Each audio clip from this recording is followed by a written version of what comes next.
What's up? New season, happy opening day.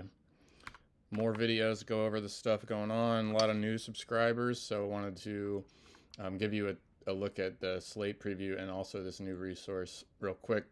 If you're There's another video earlier this week. If you're new, if you just signed up in the last day or two, go back to the post about new resources and tutorials. It's gonna teach you a lot on how to use the projections and prop stuff and everything kind of going on, trying to put these videos out so people can kind of understand how to use the tools because they're not always the most simple thing. I do my best, but let's good to talk over at the beginning of the year here how to use things. So this is a Slate preview thing. This is automated. This is another one of the. It's a big Python script that runs and uses my projection to just spit out a Slate preview, and we'll see that here. Most days, not Sundays, probably not most Saturdays, and then some weekdays are tough too. I won't write anything extra in this, but so this is the draft of it. There's going to be a lot more stuff written right here. I haven't done that yet because I'm trying to film this to put this in the video, so it's a little bit Inception thing here. Um, but today certainly, and most days, Tuesdays, Fridays, guaranteed pretty much. Any kind of weekday where there's a nice like slate of games at night, I do this. I'll write my own thing. I'll write a little DFS preview. I guess the player props won't be a part of this because that has its own article now, which you've seen already for opening day. But maybe some added stuff in there and just thoughts on the games and whatever. So this is kind of my daily like. This post focuses on what's happening today. Let's talk about the games and appeal to people playing however they are. So here, let's just go through the sections here. So most team fantasy point projections, very simple, just sums up my daily projected fantasy point total using the DraftKings scoring system for each team. So the Cubs, if you add up their fantasy point projections today, 70.47 projected points and least as well. So you'll see, probably going to see a lot of the White Sox here this year, but Cleveland today pretty low against Dragons, Miami against Skeens, etc. So that kind of just gives you the top five and bottom five offenses in terms of highest raw projection. Here is it compares. So like with this, here you end up seeing like the Dodgers will be up here even against Scooball, right? They're such a good offense that they'll be there every time. But this gives you a little bit of a better example of what the specific matchup is. So this will look at their team projected. So the Cubs, you see the same 70.47. And it will give you the season average, which in this case, early on this year, for the first month or so, it's going to look at what they actually score. So this is 2024.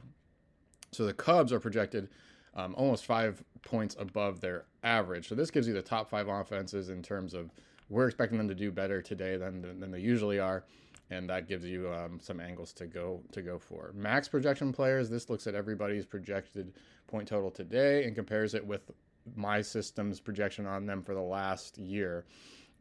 And again, I'm probably going to keep this as 2024 plus 2025. It's combining those two now.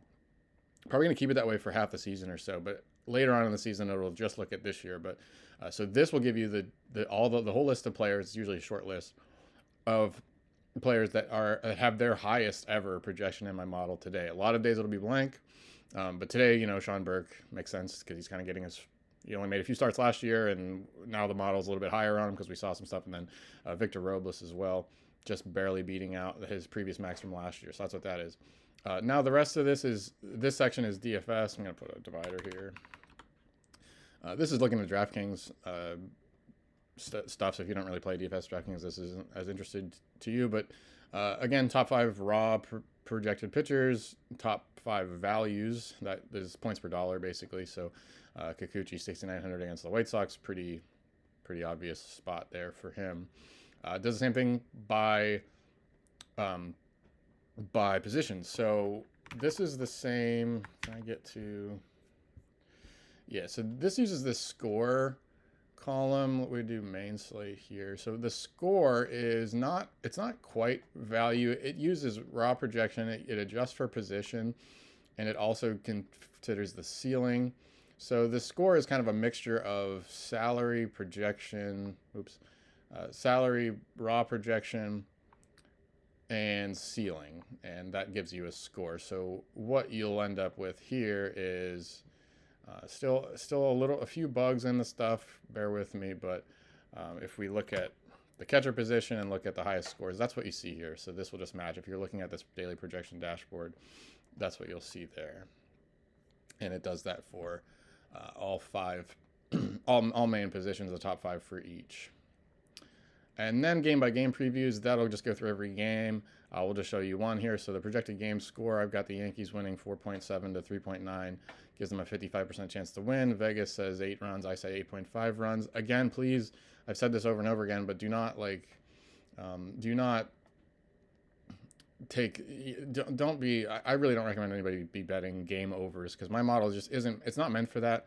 Remember, I'm only projecting like the starting 9 hitters, so I don't even project this stuff for other pinch hitters and stuff. So it's just not, it's not a model, it's not a projection model that is meant to project game outcomes, but I put it there anyway just to see, like, if there's ever a huge disparity, maybe there's something to look into there. But there you go.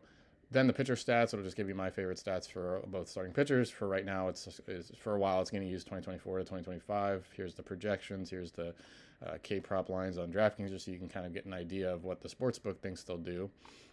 Doesn't tell you the price of it or anything, but, and then the whole starting 9s projection as well there. So this is going to be behind the paywall pretty much entirely after a few days here. I just want to give it out for free to let people see it, see if it's worth the money, whatever. New resource, the other kind of the main point of this video is to show this thing, matchups cheat sheet. So this takes the projected lineups, projected pitchers, and it compares things a few different ways. So let's talk about that. I'll zoom in a bit here. So here's your starting pitchers, all 28 projected starting pitchers today. Here's my projections for walks and strikeouts. Here's some rest information. This will look at the last time they pitched, how many days it was ago, what their last pitch count was. This is not the most reliable thing early on. While it's still looking at some spring starts, some of those are estimated pitch counts. Some of them are flat out wrong, I think. I would imagine this is wrong. But if there were those spring games where a guy didn't have a stack, if there wasn't a StatCast game, that pitch count will be wrong. So I would not get hung up on these until you are 2-3 weeks into the season. So here, last 3 PC, that means last 3 average pitch count. And again, like, these numbers are, there's probably some wrong numbers in here so far. But once we're 3 weeks into the season, it'll be safe to look at that. So that's useful to see, like, okay, what guys might have a quick hook, you know. He's coming off, say this is true or whatever, like this number is not right for sale, but say it was, okay, he's coming off a 29 pitch outing last time. Maybe we're a little bit lower on him today. This looks at the projected lineup, gives you the split of righties and lefties. So if you can kind of see Blake Snell here, you know that he's really tough against lefties. You can see a 40% K rate for him against lefties. And then look, the Tigers projected lineup. I think this needs updated, but yeah, like at the beginning here, Snell is projected to see 5 lefties with a 40% K rate. So all that goes into the strikeout projection for sure. It's not really, you know, all of this stuff is baked into this number. So it's not, you don't go over the top about it, but it is certainly an interesting thing to see what kind of split is running out. But I need to update this. Again, I'll do that before I post this article, so these numbers will have changed a bit. Then, yeah, overall stats, I like K to walk, swing, strike, ball, and expected WOBA. I didn't want to make this thing like 30 columns long, although I guess I did, huh? What is it? 28. So I didn't want this to be like 50 columns long, so I just kind of limited it here. But if anybody really, really has a stat they would like to be put in here, and I agree, then I can add it, so let me know. So there's your pitcher cheat sheet. Another resource to kind of look at pitchers is these lineups. So what this does is it looks at the opposing lineup. So we'll take the White Sox example. It'll look at their starting 9. It actually writes it here just in case you want to see what I'm using. It'll do a lineup K, walk, barrel, ground ball, fly ball, expected WOBA, and pitches per plate appearance. Keep that in mind. That's what that is. PPA, pitches per plate appearance. And it will weight it too. So the guy like Miguel Vargas at the top of the lineup, if he has a 20% K rate, that will matter a little bit more into this number than Jacob Amaya, you know, because the guys at the top of the lineup will have more plate appearances. So that's all baked in. So it's weighted scores for everybody. So anyway, Kikuchi obviously in a pretty good strikeout spot. On the flip side of it, Zach Eflin against Toronto, who really does not strike out. Some of these guys, I mean, Clement, Jimenez, Bichette, Vlad, Kirk, all like really good contact guys. So we can see Eflin really looking low on the strikeouts today. So that's how kind of that thought process of how this is useful. Hitters, then, this is a huge one, obviously, but it's just the same thing as the pitchers, but with hitters, it gives you some projections right away. This is from my model, and then it'll give you some stats. These stats are going back to 2023 right now. and it gives you the overall. So for Churio, it would just be last year, right? Because that was his first year. Um, actually, this 674 play variance, that looks just like last year. So maybe I was wrong about that. Maybe this is just last year. Yeah. And what this does is it looks at the split. So it doesn't give you, I cut it down to not show righties and lefties. I just actually gave you the relevant ones. So in the Brewers case, these splits are their numbers against lefties. And then in the case of the Yankees, these splits are against righties, since that's who they're facing today. So you can kind of see all those stats. I'm not really trying to recommend how to use this at all, but it's just data. I give you data. A lot of people have other ideas for how to use this stuff, and there it is. This should be updating several times during the day. I don't want to really do it every single time the projections run because it's kind of resource intensive, but we'll see. And I'll try to keep it updated. We'll figure out some good way to do it. Here's the big one. Hitters versus similar. This will do. This is a one that I don't know if I would really use, but a lot of people really like this one. What it does is it's not looking at Churio versus, just take the Churio example. It's not just looking at Churio versus lefties. So similar means similar pitchers. What it does is it looks at his performance for this one certainly goes back a few years because the samples get really small, but what it does is it takes the opposing pitcher and it looks at their most commonly thrown pitches. So Rodon is, I don't know what it is exactly, but say he's 80% left four-seamers and sliders. What it'll do is it'll look at Churio against left-handed four-seamers and sliders and then get all the numbers there. So if you look at some of the standouts here, Rafael Devers, I don't know, anybody surprising kind of showing up. Yeah, I mean, James Wood's not a bad one. James Wood, he's seen 43, he's seen 385 pitches from right-handed pitchers that have the same kind of pitch mix as Wheeler. And it kind of zooms in on those pitches that he's used to seeing. Again, it's small samples. It's 43 balls in play here. And that's where this 513 xwOBA on contact is coming from. Small sample, be careful about that for sure. And also, not all right-handed four-seamers. What it doesn't do right now is it doesn't, get the specifics of Wheeler's fastball.